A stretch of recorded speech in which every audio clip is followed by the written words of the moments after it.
Chapter 24 की शुरुआत होती है हमारी नाहिजो से, जो कि एक डरावना सपना देख रही होती है। और उस सपने में मिंचौल और यूनारी एक दूसरे से इंटीमेट हो रहे होते हैं और ये सपना देखते देखते उसकी आंखों में आंसू आ रहे होते हैं। पर अचानक हमारी नाहिजो के पीछे कोई आ जाता है। भाई क्या?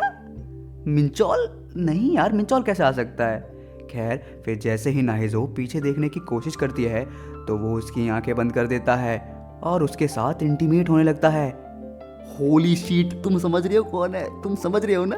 अरे भाई साहब। और जब वो नाहिजो के साथ इंटीमेट हो रहा होता है तो वो धीमी आवाज़ में नाहिजो के कान में बोलता है, तुम ये क्या सोच रही हो? और वो देखती है कि वो व्योम है। ओ भाई, ये क्या हो रहा है? नो वे, हमने कुछ मिस कर दिया है क्या? ये मतलब इतनी जल्दी कैसे हो गया ये सब? खैर, फिर जब नाहिजो और व्योम की आंखें मिलती है तो अचानक से नाहिजो की आंखें खुल जाती है। अरे भाई साहब, वो गंदे सपने देख रही थी, वो भी व्योम को लेकर। ओ भाई, मतलब हमने कुछ मिस नहीं किया, यहाँ पर नाहिजो की ही गलती है। खैर, जब वो उठती है तो वो एकदम लाल हो रखी होती है और मन में सोच रही होती है, नाहिजो तुम पागल हो गई हो क्या जो ऐसे सपने देख रही हो? फिर तभी वो और सोचती है, नहीं, इसमें व्योम की भी गलती है। वो क्यों बोलता रहता है कि वो मुझे पसंद करता है? पर शायद उसकी गलती नहीं है, वो बच्चा है। नहीं है यार वो बच्चा, ये क्यों समझ रही है कि वो बच्चा है? खैर, फिर वो और सोचती है, शायद मैंने बहुत टाइम से नहीं किया है इसलिए ऐसा हो रहा है। मैं अब क्या करूं? व्योम की वजह से अब मैं सो भी नहीं पा रही। तुम गंदे लोगों, ये सब क्या सुन रहे हो? अगर और सुनोगे मेरे को तो बहुत बिगड़ जाओगे, इसलिए कह रहा हूँ ये वीडियो कट कर दो। और अगर तुम ऐसा ही में बिगड़ना चाहते हो तो कमेंट बॉक्स में लिख दो यस, मैं समझ जाऊंगा। खैर, तभी सीन शिफ्ट हो जाता है रेस्टोरेंट में, जहां नाहिजो की कोवर्कर घर जाने के लिए बाहर जा रही होती है। तो वो देखती है कि एक लड़का बाहर खड़ा है। तो वो नाहिजो से कहती है कि क्या ये तुम्हें रोज़ लेने आता है? तो नाहिजो कहती है कि हाँ, क्योंकि आसपास का एरिया बहुत ख़राब है और रात में बहुत अंधेरा भी होता है। तो उसकी कोवर्कर कहकर जवाब देती है। पर अचानक नाहिजो कहती है, उसे डर लगता है ना रात में, इसलिए मैं उसके साथ जाती हूँ। और ये सुनकर उसकी कोवर्कर एकदम शॉक हो जाती है और मन में सोच रही होती है, उसे डर लगता है? भाई नाहिजो सही में मतलब व्योम को बच्चा ही समझती है। खैर, जब वो बाहर जाती है तो व्योम उसे प्यारी सी स्माइल के साथ कहता है, तुम्हें पता है कल मुझे बहुत डरावना सपना आया, तो क्या मैं तुम्हारा हाथ पकड़ सकता हूँ? तो नाहिजो उसके हाथ को देखती है और अचानक उसके दिमाग में वही बुरा सपना बैड ड्रीम आने लगता है और वो एकदम से लाल हो जाती है और तुरंत आगे चली जाती है, मतलब बहुत आगे चली जाती है और कहती है, ज़्यादा पास मत आना मेरे। तो व्योम कहता है, क्यों? मुझे डर लग रहा है, मुझे तुम्हारे साथ चलना है।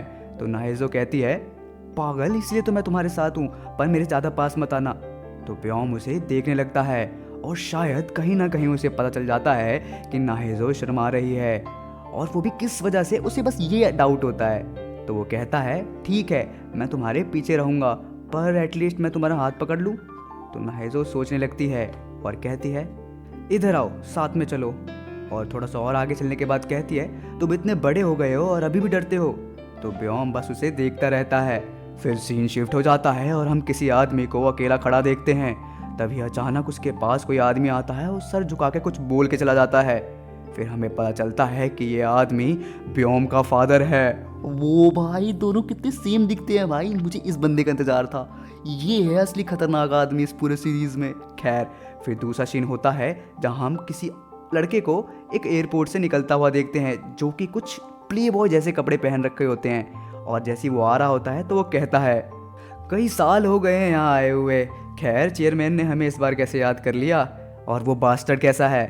तो उसका बॉडीगार्ड कहता है, सर वो। और तभी उसकी बात को वो काटता हुआ कहता है, छोड़ो, मुझे उसके बारे में कुछ नहीं जानना। और ये बंदा व्योम का बड़ा भाई होता है। भाई, मुझे पता लग रहा है कि इनकी पूरी फैमिली में कुछ तो लोचा है और ये बंदा सही में कुछ आगे चल के प्रॉब्लम क्रिएट करेगा हमारे व्योम के लिए, आई एम डैम श्योर। खैर, इसी के साथ ये वाला चैप्टर खत्म हो जाता है, पर मैं चाहता हूँ कि तुम लिखो नेक्स्ट चैप्टर, मतलब नेक्स्ट चैप्टर लिख दो प्लीज़ यार। और हो सके तो मेरी थोड़ी तारीफ कर देना और मेरी वीडियो को लाइक कर देना। क्या जाने से पहले हम पढ़ेंगे कुछ चटपटे कमेंट्स। और पहला कमेंट किया है किसी हैव 16 डम्पलिंग्स ने, और उसने कहा है कि जैसे नाहिजो ने उसके हाथ को मतलब पकड़ा, बहुत क्यूट लग रहा था और वो चाहती है कि वो अपनी लाइफ में और कॉन्फिडेंस लाए ताकि उसकी लाइफ और अच्छी हो जाए। ना कि उस गेंडू मिंचोल के साथ रहकर उसकी पूरी लाइफ फीकी पड़ गई थी वैसी ना रहे। खैर फिर सेकंड कमेंट किया है किसी लॉस्ट पटैटो ने और उसने कहा है oh honey he isn't even the navy one hair, मतलब वो बच्चा नहीं है, बियॉन्ड बच्चा नहीं है भाई, वो बहुत तेज है। खैर फिर थर्ड कमेंट किया है किसी मोशन मोनार्च ने और उसने कहा है so that dad's genes completely had affected on the kids, मतलब वो सारे मतलब उसके जितने बच्चे हैं उसकी फादर की तरह लगते हैं, मतलब ब्योम के फादर, मतलब बच्चे सब एक जैसे ही लगते हैं और सही में सारे के सारे स्मार्ट लगते हैं। और मैं सही सच करूँ तो मुझे उसका डैड ज़्यादा पसंद है, लाइक उसका करेक्टर एकदम डार्क मिस्टीरियस वाला। खैर बाय और लव यू।